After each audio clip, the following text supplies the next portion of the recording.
రాబోయే కొద్ది రోజుల్లో మన చెత్త కొనేవాళ్ళు, చెత్త కాదు, ఇనుప తుక్కు కొనే వాళ్ళకి బంగారపు భవిష్యత్తు ఉంటుంది. మీ అబ్బాయిలు కానీ ఎవరైనా సరే మీరు కొద్దిగా ట్రైన్ అప్ చేసి ఉంచుకోండి. కారణం ఏంటంటే మీరు అమెరికా వెళ్ళి సంపాదించే డబ్బుల కన్నా కూడా భారతదేశంలోనే ఉండి చక్కగా సెంటర్కి ఈ ఎందుకంటే ప్రభుత్వం కొత్త చట్టం తీస్తున్నది. ఈ మోటార్ కార్లు కానీ లేకుంటే మోటార్ సైకిళ్ళు కానీ అవి సపోజ్ డీజిల్ కార్లు ఉన్నాయనుకోండి, 10 సంవత్సరాల తర్వాత రోడ్డు మీద తిరగడానికి వీలు లేదు చట్టం. పెట్రోల్ బంక్లో వాళ్ళు పెట్రోల్ కొట్టించిన నేరం. అలాగే మనం చూసుకుంటే పెట్రోల్ కార్లు 15 సంవత్సరాల తర్వాత ఉంటే వాటికి పెట్రోల్ కొట్టకూడదు. మరి కార్ల యజమానులు ఏం చేస్తారు? ఒకరోజు అవుతారు, 2 రోజులు అవుతారు, 3 రోజులు అవుతారు, పక్కన చేస్తారు. ప్రతిరోజు తేలలేరు కదా. మరి అలాంటి పరిస్థితుల్లో ఏదో ఒక రోజున వాళ్ళు తుక్కుగా అమ్మాల్సిందే. ఒక కారుని కొన్ని తుక్కుగా అమ్మితే ఎంత లాభం అండి. స్పేర్ పార్ట్స్ అమ్ముకోవచ్చు, అమ్మినంత వరకు అమ్ముకోవచ్చు, మోటార్ పార్ట్స్ అమ్మినంతసేపు అమ్ముకోవచ్చు.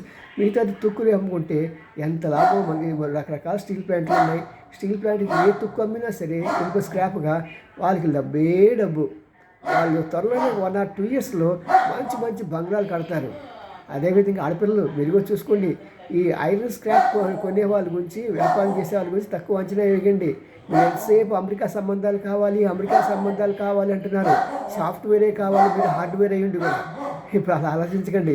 ఇప్పుడు తుక్కు వ్యాపారం ఎవరు అమ్ముతాడో, చెత్త వ్యాపారం ఎవరు చేస్తున్నారు, లేకుంటే ఎవరైతే ఇనుప సామాన్లు కొంటున్నాడో, అప్పుడు రోడ్డు మీద బుట్ట పెట్టుకుని వస్తూ ఉంటాడు, లేకుంటే బండి వేసుకుని వస్తూ ఉంటాడు. తుక్కు కొనబడును, తుక్కు కొనబడును, ఇనుప వస్తువులు కనబడును అని. మరి అలాంటి వాడిని కొద్ది కుర్రోళ్ళు ఉంటే చక్కగా సెట్ చేసుకోండి. రేపొద్దు భవిష్యత్తు మొత్తం వాళ్ళదే. రాబోయే 10 సంవత్సరాల పాటు ఆ తుక్కు వ్యాపారులకు బంగారపు పంట. ఇది మీకు ఎవరు చెప్పకపోవచ్చు. చూడండి, ఒక్కసారి ఊహించండి. ఇన్ని కార్లు దేశం, ఇప్పుడు ఢిల్లీలోనే కొన్ని వేల కార్లు వస్తున్నాయి.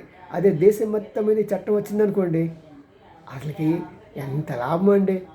అప్పుడు మీరు అనుకుంటారు, మేమిద్దరమే కాదు, ఇంకో 4-5 కలిసి మా ఇంట్లో మా అమ్మ నాన్నని, వాళ్ళ అమ్మ నాన్నని అందరిని తీసుకొచ్చి ఈ తుక్కు వ్యాపారం చేసుకుంటే ఎన్ని కోట్లు సంపాదించే అవకాశం ఉంటే రిలయన్స్ అంబానీ కూడా కొనేయచ్చు మనం అనే లెవెల్లో సంపాదన ఉంటుంది.